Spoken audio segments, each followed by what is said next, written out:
Alrighty, good morning. Good Saturday morning, everyone. I feel so happy that you guys decided to exchange your Saturday sleeping time with listening to me chat this morning with you. Azuar has told me to speak to you guys about PR and media management for startups. He also convinced me that I shouldn't be playing my word games this Saturday morning and have influenced me to wake up and be with the Shell LiveWIRE startups that he has been working with and has been passionately involved with for quite some time now. Um, he has told me all the good stories about his experiences with the startups in the Shell LiveWIRE program. And I believe there are also other startups outside of that circle with us this morning too. So I want to say thank you to Azuar and Shell LiveWIRE for having me this morning. I want to take a slightly different slant to today's topic, and I don't want to give you the traditional official definition of public relations, really, because I want to ensure that everyone leaves this chat with me understanding that it is really all about communication, communication skills, and utmostly important, it is all about telling our story. How we tell the story will be, how we tell the story will be in the next show, right, Azwar? Today is just about telling our story. Let me see. So, everyone has a history and a story. If you don't believe me, you just take a few seconds to start thinking about yourself. Every single story means something. My name is Hazel Hassan. I was born in Johor Bahru and grew up most of my life in Johor. Now, these are some of the things that some of my friends doesn't know about me. I was categorized as a high IQ child. Before you say anything, I have no idea what happened to that when I was as I get older. I finished high school before the age of 16. It's not good for because as a child you already feel a lot of pressure. I'm a computer graduate, but I love the arts, writing, and culture, and I love teaching. That's one angle when you talk about, I talk about myself. The other angle that I can talk about myself is that after working with a lot of number of years in the within the multinational companies, one day I chanced upon a friend of mine who said something to me that strike a chord. He said, Hazel, you've been in the MNC world for a lot of number of years. I think you should consider as your next career goal, as a career path, I think you should consider going into the government agency and giving back to the nation. So that was when I actually got a job with Cradle Fund. So that was my first foray into the government. And then when I went into Cradle Fund, I didn't have any government type of experience behind me. The only thing that I had was my faith, my confidence, and also my network. So that's another angle that I can talk to you about. That's another angle of the story about me. So now, when you want to talk about you and your brand for a communication objective, you must be able to tell your story to get people to talk about it. To talk about your company, about your team, your clients, your product. It's all about you.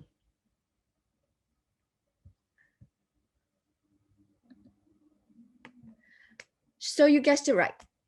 PR is all about telling a story. When you want to tell your story, you actually subconsciously answers or stating the what, when, who, where, how questions.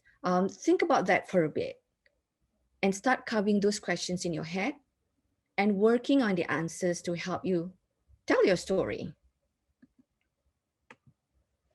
Now, why is your story, your point of view important? Um, in business, I believe it's one of the most essential elements of leadership and what do you call that? And influence. It is a perspective, so to speak. that we bring from what we experienced or learn. I've coached and mentored many startups, and I like asking them, what is your point of view? And let me tell you, it is very important to share your point of view. A point of view gives you a voice, provides what you call that a unique perspective. It can establish you as a leader, and believe it or not, helps you become an influencer for your own brand. How you get to where you are at now. What was the inspiration that happened on that very day when you wake up in the morning and say, you know what, today I'm going to make straws from rice. Today I'm going to build an empire that my future generation will be proud of.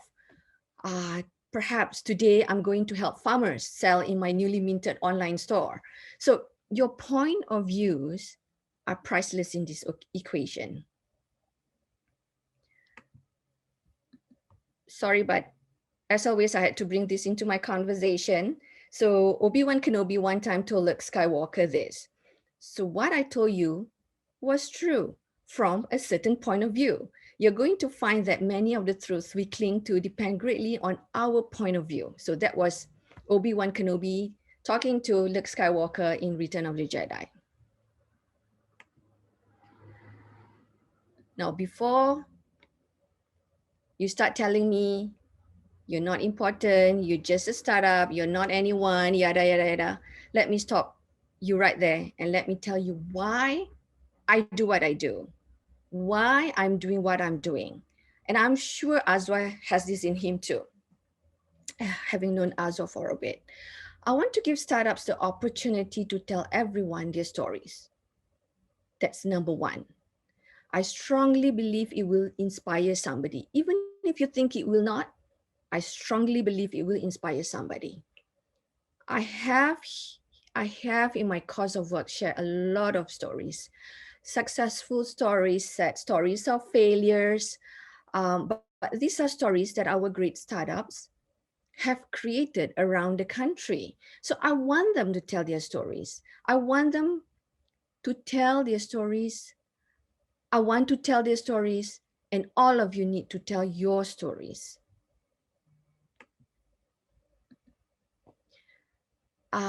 Talking about giving our points of view, where do we start? What do we do? 3 very easy things to think about. Please have a clear thought on the story you want to tell. Have an inspiration of where you want to see your story published in. I'm sure you have an ambition of, looking at your own story printed somewhere. All this must also match your marketing objective, not your sales objective though. Remember, PR is only about filling in the sales funnel. You still need to do the selling and get the deal closed.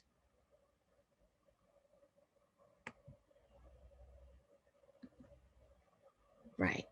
Now, once you have these thoughts, you'll be running back to me asking me these questions. And I do want you to think about these questions. These are very important parameters to set your story, to set your storytelling path. Now, you have your point of view and your story. Who will you sell your stories to? Who will listen to your story? Who will read your story? Will anybody read my story? So this is one part of the hurdles in your path that you need to clear. So how much does it cost is subjective. It depends on what you're after. And it also depends on your target. Are you as a startup looking towards going regional? Are you staying in just Malaysia? Are you just staying within the state you are in? So this is something that you need to think about as you grow your business. The next one is, oh my God, who do I call? There's so many specific writers, journalists, editors, all from different desks that you need to get to know and understand.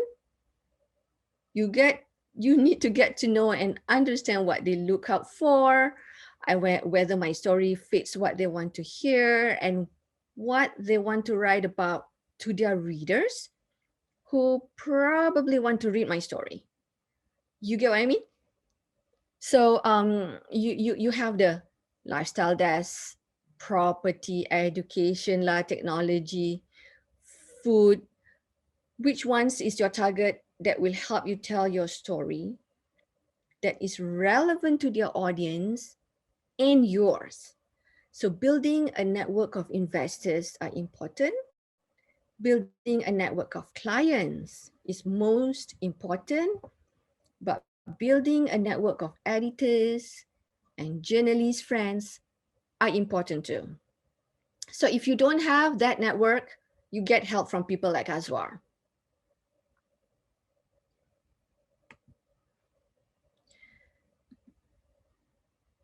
Okay, now let's talk a little bit of business.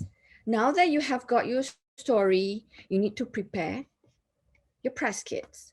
So a show of hands of those who have press kits ready. Okay, most of the startups that I meet on a daily basis would need to start with having to create their own press kits because they don't have any. It's like, oh, it's all on my desktop, but it's not all together, you know. So you guys have to think about this clearly, uh, ev- especially when you are going towards into your public relations journey, public relations campaign journey. You need to think about this. So typically, it will have your high resolution images of yourself, your co-founders, your product, your team, your farmers, your fleet, your packaging, all of those, you know. Just imagine looking at all these photos next to your story in a printed magazine somewhere. So fact sheet that talks about your product or your company, basically a go-to summary of your whole world, your brochure, of course, your bio, and of course your press release. So this is a standard thing that you're looking at that you need to work on, that you must have as press kits. So and of course it will be renewed, changed, you know, and updated, so to speak, as you go down your entrepreneurial journey and grow. So this is not like carved in stone. So it's a thing that you build from time to time. And folks, most importantly, you must plan. So there was this one startup, I shall not name names, that came up to me saying, Hazel, I want to write a press release. And I go, okay, do you have something that you're launching? And he said, no. And I go like, so why do you want to come up with a press release? So he doesn't know. So the same thing as you plan your whole life, you know, plan your PR activities too. Um, when do you want to do what, where, and how? Um, in this case, you know, just kind of please pay attention to timeline and the projection of your business when you chart this plan of yours. So this is just an example that I fish out that I think you can, what's the word? You can adopt or adapt. Prepare a timeline so that you can target your PR work. Do what first? Prepare what first? You know, after that, what do we do and when? Who's going to do it? So if you take a look at this very simple guideline of a timeline, you know very well when you're going to have to start work. You know very well when is your targeting your press release, your story to be out. Is it going to be a new product? Is it going to be a partnership announcement? So when is it going to be finalized? And this timeline is basically a guidance on a simplistic project management route that you can easily adopt to. In an entire campaign, most often than not, especially in today's day and age, we will have we will have to involve the social media campaign in the midst of our overall PR campaign. Plan that together so that you will have a wholesome campaign. Of course, when you're already planning for your PR campaign, you will already put in one of the tasks to be writing of the press release. Remember the story, remember your point of view, and remember to think about who to pitch it to. And you must pitch to the correct editor at the right media.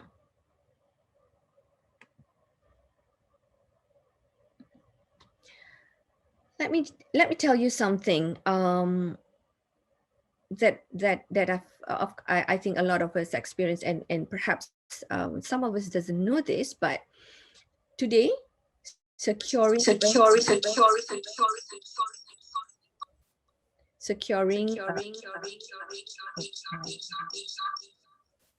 I have an echo. Again, Hazel? Yeah, today securing earned media coverage is more challenging than ever. We are seeing a trend of shrinking or disappearing newsrooms. Fewer reporters are being asked to cover more bits and turn out more content every day. All this means that when you do finally land on that elusive media placement, it's critical that you make the most out of it. Share on social, push out the coverage, create a newsletter where you can send out to your subscribers or your clients' database to update them on what has been in the news. Use it as part of a campaign. As part of this strategy, you might target the right influencers on Twitter or LinkedIn even. Don't forget to post on your website. Create a media tab to share all of your stories that has been written. Leverage, because the world is shrinking. I can see that some of my media friends are no longer media people at today, and if you land on a clip, do leverage on it. Now, speaking with the press can be intimidating and challenging for those who do not do it on a regular basis. To ensure that you tell your stories, to ensure that you or your business puts your best forward when speaking to the media in telling your stories, and reduce the chance of being misquoted, I have 10 tips for you. Know their deadline. That means know your deadline, because whenever you're talking about a printed media, they always have a deadline. If you're talking about TV, they always have a deadline before the editor calls out who's going to be where, So ask for the questions ahead of time so that you'll be able to prepare, understand the rules of media. And this is something that I always like to work on with the startups. Practice. Avoid getting ambushed. Remember, the what, when, how, who. And as entrepreneurs, I know that you always have this at your fingertips. What do you do? Who are your clients? What is your revenue? What is your burn rate and everything? I know that you have this at your fingertips, but avoid getting ambushed. And if you're being ambushed, think about it first before answering, and remember this pitch that you're working on. Never wing it, and do not ramble. If you do not have any answer, or if you're lacking of any kind of information at that point of time, it is okay to tell members of the media, I don't have that answer for you at the moment. I don't have that information for you at the moment. Can I get back to you? Can I have your contact details so that I can get back to you? And when you get back to the office or whatever, please make sure that you actually get back to them, gain their trust. Avoid jargon and acronyms. Don't go when you speak to the media. Don't go, oh, my FBE is in the BMW, on the E23 kind of thing.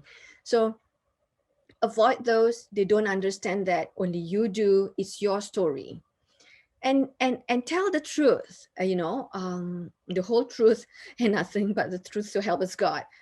And avoid saying no comment. When you say no comment, that thing that you said, might, like, will be in the in the news, like, with a no comment from the speaker or something like that. So, and do not open yourself up to legal, what do you call that, to legal liability. So these are the 10 tips that I have for you today, that you might want to take note of. So, right, we are going into another lockdown soon, and I know that all of us are Zoom fatigue, Google Meet fatigue, and everything, but it's going to be one of those days again. How do I prepare for a Zoom interview? These days, it is likely that your interview will take place remotely. There can be benefits to this format, including being in the comfort of your own home and feeling more at ease. However, a remote interview means that you will miss out the benefits of a television studio, because when you are in a television studio, it brings out your adrenaline, it brings out a different kind of energy and feelings, actually. And of course, you don't have the professionally managed sound and lighting, like if you are in a television studio, right? So prepare your, what do you call that, at your home studio, by, okay, so turn off your phone to avoid interruptions. Choose a quiet room that is away from outside noise. um, don't live next to a neighbor who's doing renovation. Make sure you have good internet connection so that your interview is not interrupted by technical issues. Um, Use flattering light techniques such as natural lights, lamps, and proper camera angles. Tidying up your background, less is more. A blank wall, or a background with a few tasteful items that will keep the audience focused on you instead of your environment. So those are some of the things that I think. I mean, even if it is not a Zoom interview with a media, or with you telling them your story and your point of view, it could be also presenting to your future clients. So with that, I actually would like to stop and take your questions. All right. Thank you so much, Hazel, for the sharing. We do have some questions from the participants, but again, just to recap a little bit what Hazel shared, I think the entire process is PR, is about communication, is about telling your stories. And next, there is a process behind PR activity, carrying a good press kit with a good photo of yourself, with fact sheets and all that, right? At the same time, it is about planning. And lastly, I think what is quite important is don't wait, right? Be prepared, don't get ambushed. And if you can't answer something, don't just be honest. Like, I'll get back to you. But at the same time, don't lose that credibility and do actually get back to the media friends, right? Yeah, So I forgot one thing. yeah, Don't say, okay, don't write this, but again, Hazel, sorry.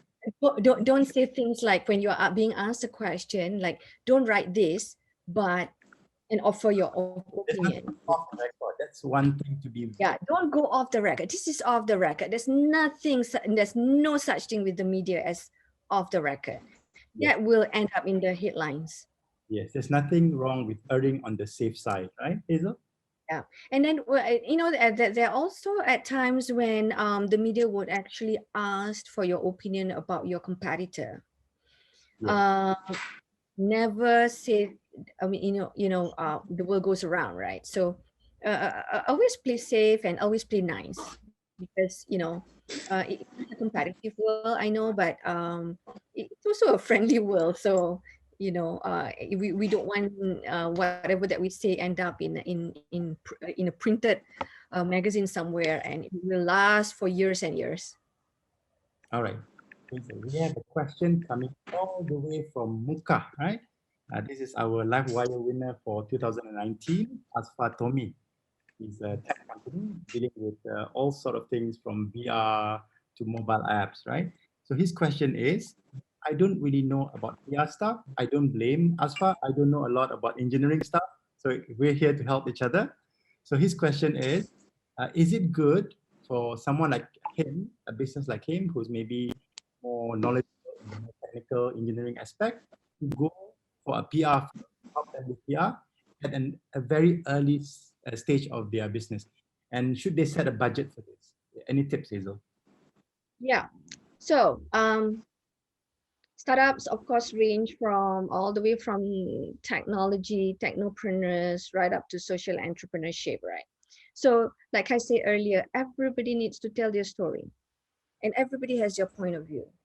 Even if it's in the early stage of the business, you must have a target objective to wanting people to get to know you.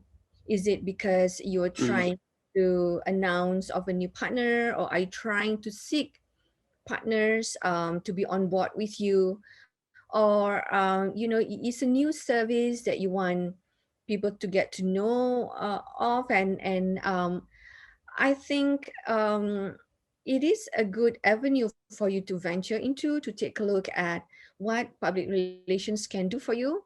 It is a long-lasting marketing uh, outcome from a PR perspective.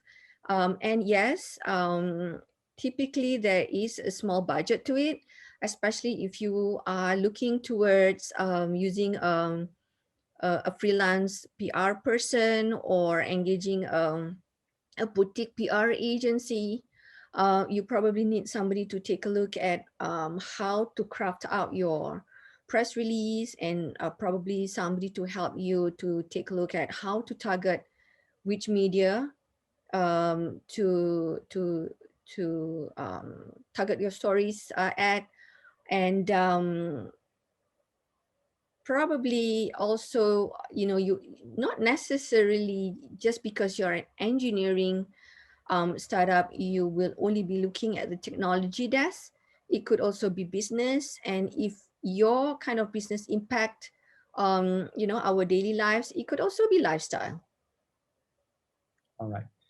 Hazel, leading to Asfa's question earlier, would it be a good idea to look for a team member, perhaps, right, to recruit somebody, to acquire somebody internally as their early stage team, from your experience dealing with many startups, to help them with PR? Perhaps, I know a lot of startups engage digital marketing person to help them with social media. Would PR be something that they should be considering?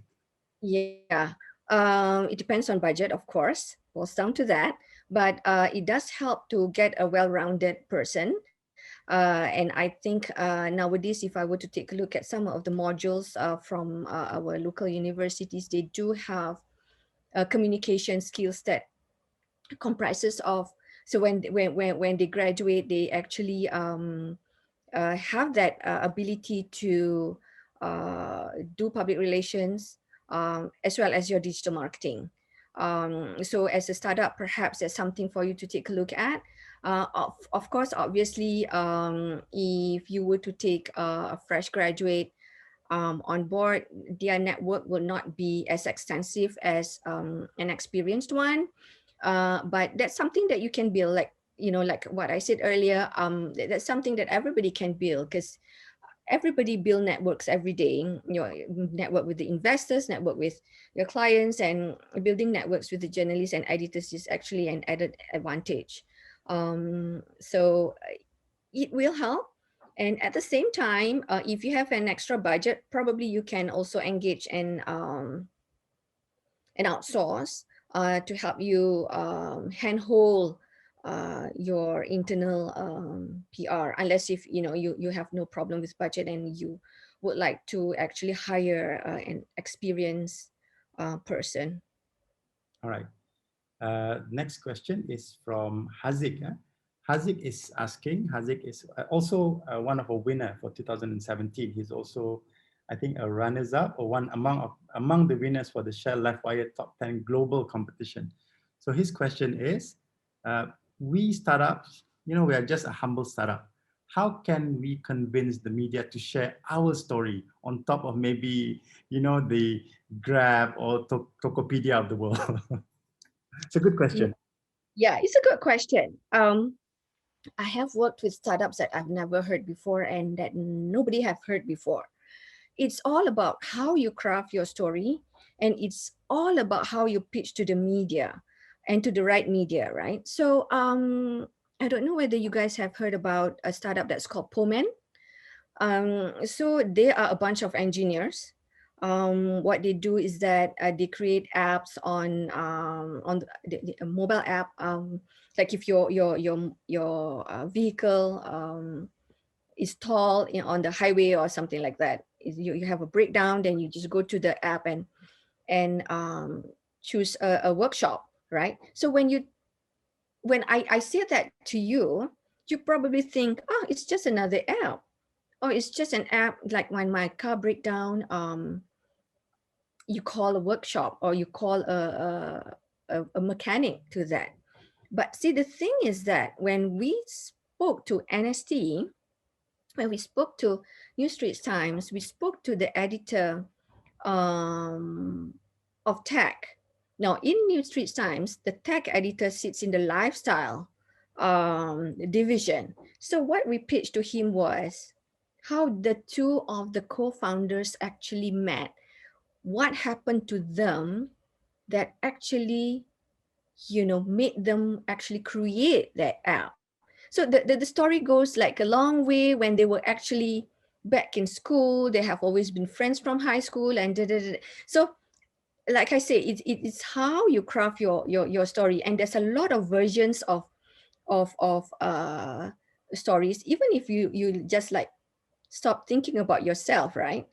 I'm sure you can come up with a few versions of stories of yourself. So um yes, I don't believe that you don't have any story to tell. It's just about how you package your story. Yes. I mean, if we look at many of the top startups of the world as well, you look at the stories that how they used to work in universities, building that app, and all sort of things that happens along the way. So maybe Yeah, what you can do as Hazel advice, look back, what is it perhaps about yourself, perhaps about the consumer that you're targeting, perhaps about the problems in the market, anything that you can use as a hook, right, to get the attention of the media yeah, people. yeah. So one day, I actually met a young man called Anthony Tan. He was walking in the hallways of my office. He was walking up and down, and I asked him whether I could help him. So apparently, he was up for pitching for grant. He was applying for a grant at Cradle Fund. And you all know that Anthony Tan is actually the founder of Grab. So he was nervously walking up and down, and that was his first pitch at Cradle, and nobody have heard of using other people's cars to go places. We were so used of stopping a cab to go somewhere, calling a phone line to book a cab during those days. But look at where he is now. So when he first pitched to a table of analysts and at Cradle Fund, everybody was like, will this work? But it's the way he tells the story that, look at where he is right now. And he started like from ground zero, All right. asking for a government grant to actually help him build his app. Fantastic. I think it's not where you start, it's where you end up and going, I guess, right? And I think the same goes to all our LiveWire participants today. So Mhm. the next question, Hazel, is from Raniza from RFM Global. This company is also, again, we keep having questions from the winners. Maybe winners like to ask questions, so keep the questions coming. So uh, according to Raniza, they have tried everything during this pandemic. Nothing seems to work, right? Because the challenges in terms of constraints, the movements, and maybe the slow market environment and all that. So she's asking any tips that they can do to boost their business through PR that you can share with them. Right. So let me tell you another story. I actually left Magic in March of 2020 at the peak of, at the start of the pandemic, right? So I was skeptical at that point of time, but lo and behold, um, suddenly all of the startups were looking out for an avenue to tell their stories because they can't go out anymore. They can't go and do your normal teh tarik and whatever to meet up with people. So they actually look towards telling their stories to a single point of media so that a lot of people can actually read about them rather than they go to each and every one of them, right? So they have to leverage their time, and they have to leverage um, on the fact that they can't go anywhere and everybody's locked down. So during the pandemic, I found that the number of public relations activities actually goes up more than 300%. So, you know, it was that RMZ just now? RFM Global, Raniza. RFM. Yeah. So yeah. So there's a lot of ways that you can actually work your way through to ensure that people actually notice you. But like I said just now, when you work on your PR campaign, you don't forget your social media, because everybody would have a lot of time in their hands. Everybody will be in front of their device, and this is the time where you capture everybody via their device. I can add to that because just to share a little bit context for Hazel as well, RFM Global is actually in the business of snacks, and what they do is they make dried fruits, sort of freeze dry or something like that. I think Raniza probably better at sharing this. So what they do is they actually have a very unique story. Their product is based on local produce and fruits. So in their case, one of the most popular product is terung dayak, being compressed into dried fruits for snacks.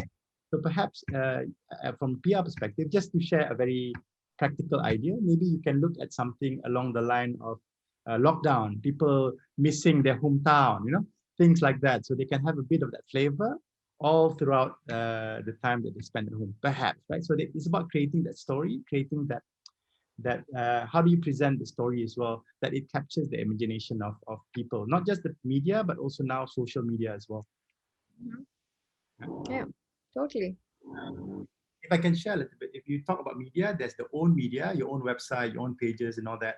There's also the earned media. So it actually works in an interlinked, connected manner. So it's not like you focus on one thing and then everything will work well. Now people talk about omni-channel, how you need to tackle everything. So maybe that's a tip that Raniza can take back, right? So Yeah. we have more questions, Hazel. Are you okay to take on more questions? Sure. All right. So the next question is from Sharifah No Faizah Wan Mansho, again a winner. For our 2019, her business is Ahmad Tama. What they do is they sell dates. They're quite innovative. The branding, packaging is quite excellent, right? So she is asking, if we were to set aside a budget for our PR activities, how much should we set aside, right? It sounds like she has very deep pockets here. Right. So, how would you advise on that? Maybe I can add on a little bit. Hazel would probably be better to advise on the PR perspective, but coming from advertising myself, normally our budget is based on, I mean, one indication that we can use is the target revenue that we hope to achieve. So for example, if we plan to achieve 1 million, as an example, would we want to set aside a 5% or 2.5%? So that goes back to the effectiveness, impact of your activities, but at the same time, that gives you an indication that you have a return on investment. If you set aside a certain portion to a realistic budget, realistic target to the revenue that you want to generate, right? Perhaps that's something. Or even if you can look at it on the long run as well, how long will you get that return on investment? So with advertising, sometimes I do advise thereabout plus or minus 5% north or south, right? Maybe Hazel can answer on the PR side. Okay, that is also subjective. Um, first advice is that don't go to the bigger guys. You know, you have all the Ogilvy and um, the big guys, right? So you probably if let's say you were to take a look at hiring a freelance person or a boutique PR agency, you probably need to take a look at a starting of 3,000 onwards, depending on the work. I know a few freelancers that uh, do press release, the whole entire press release management for you, meaning they will write the story for you from scratch. They will pitch to the media, and they will ensure coverage for you, and all that. So that would probably be about 3,000 and above. So it depends on what is your target actually. All right. We have a cheeky question from M here. I'm not sure who M is. It's just M there. It could be M from James Bond. So his or her question is, uh, do you have a list of media contact and how can we reach out to them, email and contact? So maybe if we don't answer that question as in we give them a list of media contact, but how can they get the list of the media contact to start with? It's easy. Buy all of the media, do all your research on website. You will find who the editors are, their emails, and their contact numbers. Create your own database. Sweet and simple, right? So You have to start somewhere. If yes, you want to start building, you have to start somewhere. So that is the basic thing that you can do. yeah. I Yeah. think to expand from what Hazel is sharing is um, take the initiative, don't be shy, right? Mhm. Do cold calls, just go on the website, send them a message on LinkedIn. You can just type LinkedIn, Star Media Group or The Edge Communications. I'm sure you'll get somebody and maybe, they might just respond, right? Okay. So next question we have from Moses. Moses, Azwa, yes, don't forget, don't forget that the editors and journalists are people. yes, yes. Can I share our tip, Hazel, to them? Sure. Send them a lot of cakes. Find out what they like. All right. So we have a question for Moses. Moses is from Edabaran. It's a fantastic business. He's a winner of our LiveWire program for 2020. They're an online retail clothing business where they sell clothes with quite a lot of attitude, but also with a Borneo Sarawak twist. A lot of it is the Orang Ulu visuals and all that, and text. So his question is, how do we measure whether our PR campaign is effective? What are the common usual metrics being used, Hazel? Okay. So the metrics that we always use is the PR value, where if let's say you were, okay, how do I put this? We will take a look at the clipping of the story that you have. Let's say that your story comes out in the Star, right? Now we take a look at the size of that story, and give you the PR value of that same thing. If let's say you were to not pitch for news to the editor and it gets printed, and if you were to purchase that particular size, how much would it charge? I mean, what is the value of that? I can tell you, the Star, for example, is not very cheap. So the normal size, just like a very short, um, a very small space, it can cost up to 12,000 ringgit to 14,000 ringgit. So you can do a basic calculation of your PR value. And again, I want to remind everybody that just because your story comes out in the newspaper, don't expect people to be knocking on your doors on that day, like and break down on your door. Because a lot of people think that whenever their story comes out, this will happen.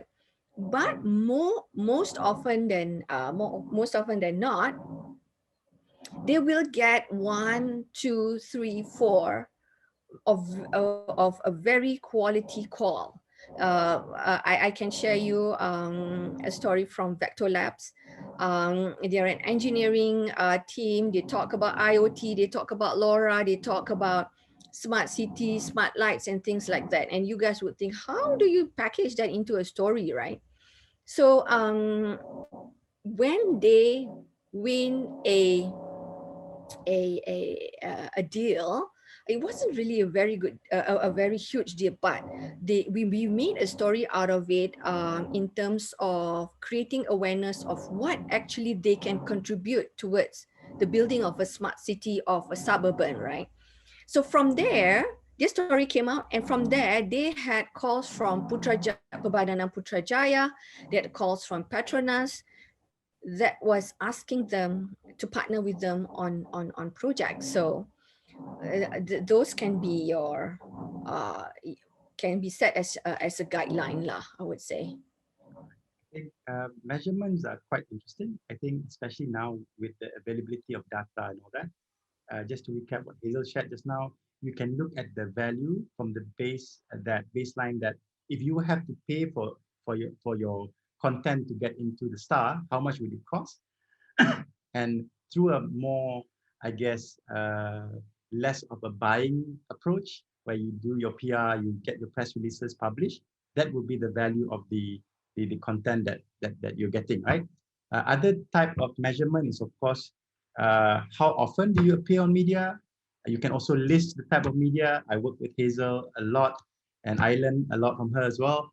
Things like tier one media, digital media. So you can set internally your targets for how frequent do you want to appear, where you appear, and also the other one is on the value of it.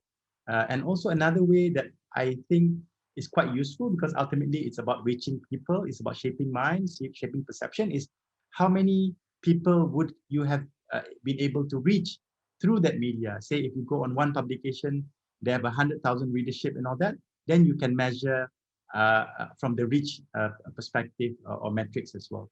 All right, I just want to acknowledge a question from Kathleen Thea Luna. Her question is quite similar to Haziq, which was zero experience, right? We shared about it just now. You always have to start somewhere. You can do your cold calls and all that. But perhaps we'll keep this question batch with the other questions. But perhaps we can try to answer from this perspective of somebody launching a new product. Any tips from the PR perspective of launching a new product? Let me see if we have other questions. Okay, we have one from Stansfield here. Okay. Any experiences or sharing with regards to agriculture, business, and PR? So maybe those two questions. We take, maybe these are the last two questions, unless you want to ask questions. But okay, Hazel, the first one is, both of them related to launching. One is just launching a new product. The other one is perhaps more specific to agriculture products. Yeah. Okay. So uh, remember the timeline and the projection that I showed earlier. So you have to think about what is your primary objective when you launch your product, right? Is it a brand new product that you're introducing to a brand new user? If that is so, then make sure that you have your story intact. You must have your numbers, you have your target audience, you have your target percentage of market share that you want to hit. You know, like and work on your press kits. Make sure that all of the facts are there. Make sure that you know your photos are there. You know, photos do tell a lot of stories. Make sure that all these are ready, and we can take a look at it and actually advise you what else is missing there. All right. With regards to agriculture, Hazel, have you? Yeah. So like I say, PR is for everybody from the technology startups right up to the social entrepreneurship. Agriculture is one of them. It is of interest to members of the media. I know that sometimes I get startups that I coach saying, we're just farmers, we're just into agriculture, but there are a lot of interest surrounding agriculture, agri-tech, farming, that members of the media are looking out for. So put your stories together and take a look at it and target it properly. And you know, if you do things well and you do things really well, the media will come back to you for other stories. You know, they will not just wait for you to pitch to them. They would actually come to you and say, you know what, for the next issue, we're actually working on a particular angle. So this is the angle. Are you able to be part of this story? So if you do it really well, so this could actually happen to you. All right. With that, thank that is all the time that we have today for today. Thank you so much for all the questions. Thank you so much for. I Uh, want to end. please, Hazel. Azwa, I want to end with this one image. I want to end the session with you today with this picture in mind. Remember this Instagram A that managed to get almost 54 bloody million likes. Now, don't come and tell me that you got no stories to tell. Think about that. I think that's very true. So may the force be with you always. So thank you so much, guys. Thank you so much for sticking all the way to the end. But don't go yet. I take this opportunity to take a group photo with Hazel. Right? I'm sure all of you want to take a group photo with Hazel. So just to share, you can see from Hazel sharing today, we can see how important PR is. A lot of the thing that we read in the papers about all the companies that we admire, a lot of it is a result of PR, good media management work, right? So I would like to thank Hazel again on behalf of Jensen, who's with us here, LiveWire team. Thank you so much. Also for the audience, thank you. If you would like to see more sessions like this in the future, please share us some love in the chat. You can also contact us, hello@satucreative.com, if you have any interesting topics or any feedback that you want to share. We are soon going to have a celebration, although it's MCO time. Selamat Hari Gawai, Tadau Keamatan to all our friends in Sarawak and also in Sabah who may be joining us today. Stay safe, stay at home, right? We don't want to risk everybody. Remember, no one is safe until all of us are safe.